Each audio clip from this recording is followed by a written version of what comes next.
ನಮಸ್ಕಾರ ಸ್ನೇಹಿತರೆ, ನನ್ನ ಚಾನಲ್ಗೆ ನಿಮ್ಮೆಲ್ಲರಿಗೂ ಸ್ವಾಗತ.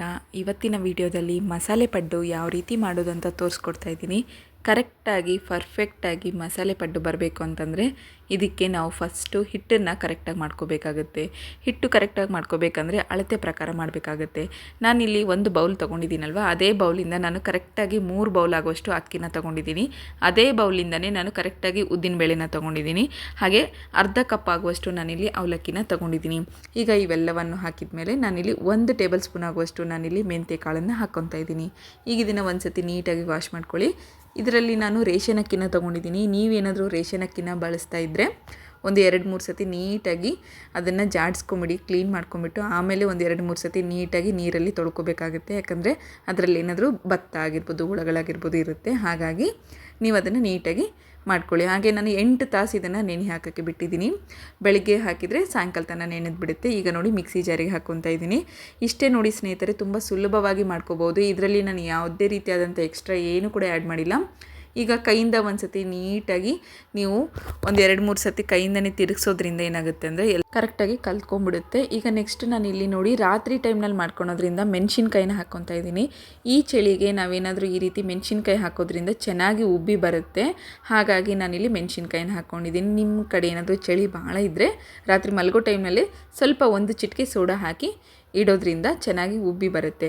ನೆಕ್ಸ್ಟ್ ಬಂದುಬಿಟ್ಟು ನೋಡಿ 1 ಟೇಬಲ್ ಸ್ಪೂನ್ ಆಗೋಷ್ಟು ಉಪ್ಪನ್ನ ತೊಗೊಂಡಿದ್ದೀನಿ. ಹಾಗೆ ಇದಕ್ಕೆ ಕಲರ್ ಚೆನ್ನಾಗಿ ಬರೋಕ್ಕೋಸ್ಕರ ನಾನಿಲ್ಲಿ ಒಂದು ಅರ್ಧ ಟೇಬಲ್ ಸ್ಪೂನ್ ಆಗೋಷ್ಟು ಸಕ್ಕರೆನ ಆ್ಯಡ್ ಮಾಡ್ಕೊತಾ ಇದ್ದೀನಿ. ಈಗ ಇದನ್ನೆಲ್ಲ ಹಾಕಿದ ಮೇಲೆ ಸೈಡಿಗೆ ಇಟ್ಕೊಂಬಿಡೋಣ. ಈಗ ಚಟ್ಪಟ್ ಅಂತೇಳಿ ಚಟ್ನಿ ಯಾವ ರೀತಿ ಮಾಡೋದಂತ ತೋರಿಸ್ಕೊಡ್ತಾ ಇದ್ದೀನಿ ಕ್ವಿಕ್ಕಾಗಿ. ನಾನಿಲ್ಲಿ ಕೊಬ್ಬರಿ ತೊಗೊಂಡಿದ್ದೀನಿ, ಹಸಿ ಕೊಬ್ಬರಿ ಮತ್ತು ಹಸಿ ಶುಂಠಿನ ತೊಗೊಂಡಿದ್ದೀನಿ. ಒಂದು 2-3 ಮೆಣಸಿನ್ಕಾಯಿನ ತೊಗೊಂಡಿದ್ದೀನಿ, ಹಸಿ ಮೆಣಸಿನ್ಕಾಯಿ. ಹಾಗೆ ಇದಕ್ಕೆ ನಾನಿಲ್ಲಿ ಒಂದು 4 ಬೆಳ್ಳುಳ್ಳಿನ ತೊಗೊಂಡಿದ್ದೀನಿ. 1 ಟೇಬಲ್ ಸ್ಪೂನ್ ಆಗುವಷ್ಟು ಜೀರಿಗೆ ತೊಗೊಂಡಿದ್ದೀನಿ. ಒಂದು ಅರ್ಧ ಬೌಲ್ ಆಗುವಷ್ಟು ನಾನಿಲ್ಲಿ ಪುಟಾಣಿ ತೊಗೊಂಡಿದ್ದೀನಿ. ಹಾಗೆ ನಾನಿಲ್ಲಿ ಉಪ್ಪನ್ನ ಹಾಕ್ತಾಯಿದ್ದೀನಿ, ದೊಡ್ಡ ಉಪ್ಪು ಅಂತ ಏನು ಹೇಳ್ತೀವಲ್ವ ಅದನ್ನು ಹಾಕ್ತಾಯಿದ್ದೀನಿ. ಹಾಗೆ ಕೊತ್ತಂಬರಿ ಹಾಕ್ತಾಯಿದ್ದೀನಿ. ಒಂದು ಸತಿ ಗಿರ್ರ ಅಂತ ತಿರ್ಸ್ಕೊಂಬಿಡಿ ಮಿಕ್ಸಿ ಜಾರ್ನಲ್ಲಿ. ಆಮೇಲೆ ನಿಮಗೆ ನೀರು ಎಷ್ಟು ಬೇಕಾಗುತ್ತೆ ನೋಡಿಕೊಂಡು ಇನ್ನೊಂದು ಸ್ವಲ್ಪ ನೀರು ಹಾಕ್ಕೊಂಬಿಡಿ. ಇಲ್ಲಿ ಉಪ್ಪು ಕರೆಕ್ಟಾಗಿದೆ, ಹಾಗಾಗಿ ನಾನು ಇಲ್ಲಿ ಏನು ಉಪ್ಪು ಎಕ್ಸ್ಟ್ರಾ ಹಾಕ್ಕೊತಾ ಇಲ್ಲ. ಈ ರೀತಿ ಚಟ್ನಿ ಮಾಡ್ಕೊಂಡ್ಮೇಲೆ ಹೋಟೆಲ್ ಸ್ಟೈಲಲ್ಲಿ ಮಾಡುವಂತಹ ಸ್ಟ್ರೀಟ್ ಸ್ಟೈಲಲ್ಲಿ ಮಾಡುವಂಥ ಚಟ್ನಿ ಬೇಕು ಅನ್ನೋ ಹಾಗಿದ್ರೆ ಇದಕ್ಕೆ ಕರೆಕ್ಟಾಗಿ 1 ಕಪ್ ಆಗುವಷ್ಟು ನೀರನ್ನು ಹಾಕ್ಕೋಬೇಕಾಗುತ್ತೆ.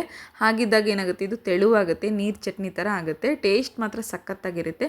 ಒಂದು ಸತಿ ನೀರು ಹಾಕ್ಬಿಟ್ಟು ಚೆನ್ನಾಗಿ ಕಲಿಸ್ಕೊಂಬಿಡಿ. ಈ ರೀತಿ ಕಲಿಸೋದ್ರಿಂದ ಚಟ್ನಿ ಏನಿದೆ ಕರೆಕ್ಟಾಗಿ ಕಲ್ಕೊಳುತ್ತೆ. ಹಾಗೆ ಇದಕ್ಕೆ ಒಗ್ಗರಣೆ ಹೊಡ್ಕೊಳ್ಳೋಣಂತೆ 1 ಟೇಬಲ್ ಸ್ಪೂನ್ ಆಗೋಷ್ಟು ಎಣ್ಣೆನ ತೊಗೊಂಡಿದ್ದೀನಿ.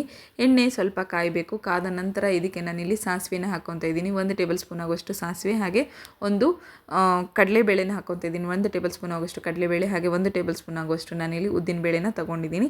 ಹಾಗೆ ಒಂದು 2-3 ಬ್ಯಾಡಗಿ ಮೆಣಸಿನ್ಕಾಯಿನ ಹಾಕ್ಕೊತಾ ಇದ್ದೀನಿ. ಈಗ ಫ್ಲೇಮ್ನ ಏನಿದೆ ಬಂದ್ ಮಾಡ್ಕೊಂಡ್ಬಿಟ್ಟು ಕೊತ್ತಂಬರಿಯಿಂದ ಒಗ್ಗರಣೆನ ಹಾಕ್ಕೊತಾ ಇದ್ದೀನಿ. ನೋಡಿ ಇವಾಗ ನಮ್ಮ ಚಟ್ನಿ ಕೂಡ ರೆಡಿ ಆಗಿದೆ. ಇದಿಷ್ಟೇ ನೋಡಿ ಸ್ನೇಹಿತರೆ, ತುಂಬ ಸುಲಭವಾಗಿ ಈಸಿಯಾಗಿ ಮಾಡ್ಕೋಬೋದು. ಚಟ್ನಿ ರೆಸಿಪಿ ಇಷ್ಟ ಆಗಿದ್ದರೆ ಲೈಕ್ ಮಾಡಿ, ಹಾಗೆ ಕಮೆಂಟ್ ಮಾಡೋದನ್ನು ಮಾತ್ರ ಮರಿಬೇಡಿ. ಈಗ ಮಸಾಲೆ ಪಡ್ಡುಗೆ ಏನೇನು ಬೇಕು ಅಂತ ತೋರಿಸ್ಕೊಡ್ತಾ ಇದ್ದೀನಿ ನೋಡಿ. ಮಸಾಲೆ ಪಡ್ಡುಗೆ ನಾನಿಲ್ಲಿ 1 ಟೇಬಲ್ ಸ್ಪೂನ್ ಆಗೋಷ್ಟು ಎಣ್ಣೆನ ತೊಗೊಂಡಿದ್ದೀನಿ.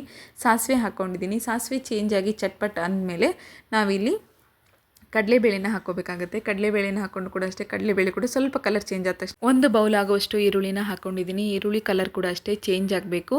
ಇದರಲ್ಲಿ ಏನು ಜಾಸ್ತಿ ಬ್ರೌನ್ ಕಲರ್ ಬರೋ ಥರ ಏನಾದರೂ ಹುರಿಯೋದೇನು ಬೇಕಾಗೋದಿಲ್ಲ. ಜಸ್ಟ್ ಎಣ್ಣೆಯಲ್ಲಿ ಇವೆಲ್ಲವೂ ಕೂಡ ಒಂದು 2 ನಿಮಿಷಗಳ ಕಾಲ ಬಿಟ್ಟರೆ ಸಾಕಾಗುತ್ತೆ. ನೆಕ್ಸ್ಟ್ ಬಂದುಬಿಟ್ಟು ನಾನಿಲ್ಲಿ ಗಜ್ರಿ ತೊಗೊಂಡಿದ್ದೀನಿ. ಗಜ್ರಿ ಕೂಡ ಅಷ್ಟೇ ತುರಿದು ತೊಗೊಂಡಿರುವಂಥ ಗಜ್ರಿ ಕೂಡ ಹಾಕಿದ್ದೀನಿ. ಹಾಗೆ ಇದಕ್ಕೆ ಮೇನ್ ಇಂಗ್ರೀಡಿಯೆಂಟ್ ಏನಪ್ಪ ಅಂದರೆ ಸಬ್ಬಕ್ಕಿ ಸೊಪ್ಪು, ಸಬ್ಬಸ್ಗಿ ಸೊಪ್ಪು ಅಂತ ಕೂಡ ಕರೀತಾರೆ.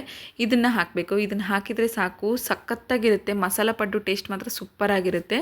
ನಾನೀಗ ಒಂದು ಪಾತ್ರೆಯಲ್ಲಿ 4-5 ಗ್ಲಾಸ್ ಆಗುವಷ್ಟು ನಾನು ಹಿಟ್ಟನ್ನು ತೆಗೆದು ಸಪ್ರೇಟಾಗಿ ಇಟ್ಕೊಂಡಿದ್ದೀನಿ. ಮಸಾಲ ಪಡ್ಡುಗೋಸ್ಕರ ಅಂತೇಳಿ, ನಿಮಗೆ ತೋರ್ಸೋಕ್ಕೋಸ್ಕರ ಅಂತೇಳಿ ನೋಡಿ. ಯಾಕಂತಂದರೆ ಈ ರೀತಿ ನೀವು ಮಸಾಲ ಪಡ್ಡು ಮಾಡೋದ್ರಿಂದ ಮನೆಯಲ್ಲಿ ಎಲ್ಲರೂ ಇಷ್ಟಪಡ್ತಾರೆ.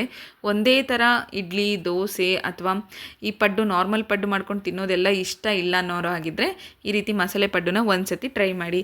ಸ್ವಲ್ಪ ಆರಿದ ತಕ್ಷಣವೇ ನಾನು ಮಿಕ್ಸ್ ಮಾಡ್ಕೊಂಡ್ಬಿಟ್ಟು ಸೈಡಿಗೆ ಇಟ್ಕೊತಾ ಇದ್ದೀನಿ. ಇದರಲ್ಲಿ ನಾನು ಏನು ಉಪ್ಪು ಹಾಕೋಕ್ಕೆ ಹೋಗಿಲ್ಲ, ಯಾಕಂದರೆ ನಾನು ಹಿಟ್ಟಿನಲ್ಲಿ ಆಲ್ರೆಡಿ ಉಪ್ಪು ಹಾಕಿರೋದ್ರಿಂದ ನಾನು ಮತ್ತೆ ಮಸಾಲೆ ಪಡ್ಡಿನಲ್ಲಿ ಏನು ಉಪ್ಪು ಹಾಕೋಕ್ಕೆ ಹೋಗಿಲ್ಲ. ನೆಕ್ಸ್ಟ್ ನೋಡಿ, ನಾನೀಗ ಪಡ್ಡು ಏನಿದೆ ಅದನ್ನು ಹಂಚಿನ ಮೇಲೆ ಇಟ್ಕೊಂಡ್ಬಿಟ್ಟು ಒಂದು 5 ನಿಮಿಷಗಳ ಕಾಲ ಫ್ಲೇಮ್ನ ಲೋ ಇಟ್ಕೊಂಡ್ಬಿಟ್ಟು ಎಣ್ಣೆ ಹಾಕ್ಕೊಳ್ಳಿ. ಎಣ್ಣೆ ಹಾಕಿದ ತಕ್ಷಣವೇ, ಕಾದ ತಕ್ಷಣವೇ ನಾವು ಏನು ರೆಡಿ ಮಾಡ್ಕೊಂಡಿದ್ವಲ್ವ ಅದನ್ನು ಇದರಲ್ಲಿ ಹಾಕ್ಕೋಬೇಕು. ನೋಡಿ ಇಷ್ಟೇ, ತುಂಬ ಸುಲಭವಾಗಿ ಮಸಾಲ ಪಡ್ಡುನ ರೆಡಿ ಮಾಡ್ಕೋಬೋದು. ನಮ್ಮ ಕಡೆ ಪಡ್ಡು ಅಂತ ಕರೀತಾರೆ, ಗುಂಡ್ ಪಂಗ್ಲ ಅಂತಲೂ ಹೇಳ್ತಾರೆ. ನೀವೆಲ್ಲ ಏನಂತೀರಾ ಅನ್ನೋದನ್ನು ಮಾತ್ರ ಕಮೆಂಟ್ ಮಾಡಿ. ಹಾಗೆ ನೋಡಿ ಈಗ ರೆಡಿ ಆಗಿದೆ. ಈಗ ಇದನ್ನು ಲೋ ಫ್ಲೇಮ್ನಲ್ಲಿ ಇಟ್ಕೊಂಡೆ ಚೆನ್ನಾಗಿ ಬೇಯಿಸ್ಕೋಬೇಕು, ಇಲ್ಲಾಂದರೆ ಏನಾಗುತ್ತೆ ಹಸಿ ಬಿಸಿ ಬೇಯ್ದುಬಿಡುತ್ತೆ. ಹಾಗಾಗಿ ಫ್ಲೇಮ್ ಏನಿದೆ ಲೋ ಇಟ್ಕೊಳ್ಳಿ. ನೆಕ್ಸ್ಟ್ ನೋಡಿ ಇವಾಗ ಕಲರ್ ಚೇಂಜ್ ಆಗಿದೆ ನೋಡಿ, ಇವಾಗ ಉಲ್ಟಾ ಮಾಡ್ಕೋಬೇಕಾಗುತ್ತೆ. ಕಲರ್ ಚೇಂಜ್ ಆಗಿದ ತಕ್ಷಣವೇ ನೀವು ಚೇಂಜ್ ಮಾಡ್ಕೊಂಡ್ಬಿಟ್ಟು ಇದನ್ನು ಒಂದು 5 ನಿಮಿಷಗಳ ಕಾಲ ಮತ್ತೆ ಹಬೆಯಲ್ಲಿ ಬೇಯಿಸ್ಕೋಬೇಕಾಗುತ್ತೆ. ಜಸ್ಟ್ ಇದರ ಲಿಡ್ ಕ್ಲೋಸ್ ಮಾಡ್ಕೊಂಡ್ಬಿಟ್ಟು ಒಂದು 2 ನಿಮಿಷ ಆದ್ರೂ ಸಾಕಾಗುತ್ತೆ. ನೋಡಿ ಇವಾಗ ರೆಡಿಯಾಗಿದೆ ಮಸಾಲೆ ಪಡ್ಡು. ನಿಮಗೆ ತೋರಿಸ್ಕೊಡ್ತಾ ಇದ್ದೀನಿ ಎಷ್ಟು ಚೆನ್ನಾಗಿ ಬಂದಿದೆ ಅಂಥೇಳಿ.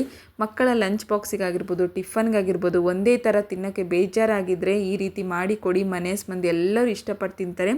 ಪಕ್ಕಾ ಸ್ಟ್ರೀಟ್ ಸ್ಟೈಲಲ್ಲಿ ಮಾಡುವಂತಹ ಮಸಾಲೆ ಪಡ್ಡು ಜೊತೆಗೆ ನೀರು ಚಟ್ನಿ ಕಾಂಬಿನೇಷನ್ ಸಖತ್ತಾಗಿರುತ್ತೆ. ಒಂದು ಸತಿ ಡೆಫಿನೆಟ್ಲಿ ಟ್ರೈ ಮಾಡೋದನ್ನು ಮಾತ್ರ ಮರಿಬೇಡಿ. ಈ ವಿಡಿಯೋ ನಿಮಗೆ ಇಷ್ಟ ಆಗಿದೆ ಅಂತ ಅಂದ್ಕೊಂಡಿದ್ದೀನಿ. ಇಷ್ಟ ಆದರೆ ನನ್ನ ಚಾನಲ್ನ ಸಬ್ಸ್ಕ್ರೈಬ್ ಆಗೋದನ್ನು ಕೂಡ ಮರಿಬೇಡಿ. ನಿಮಗೆ ಈ ವಿಡಿಯೋ ಇಷ್ಟ ಆದರೆ ನಿಮ್ಮ ಫ್ಯಾಮಿಲಿ ಫ್ರೆಂಡ್ಸಿಗೆ ಕೂಡ ಶೇರ್ ಮಾಡಿ. ಈ ವಿಡಿಯೋ ನೋಡಿದ್ದಕ್ಕೆ ಧನ್ಯವಾದಗಳು.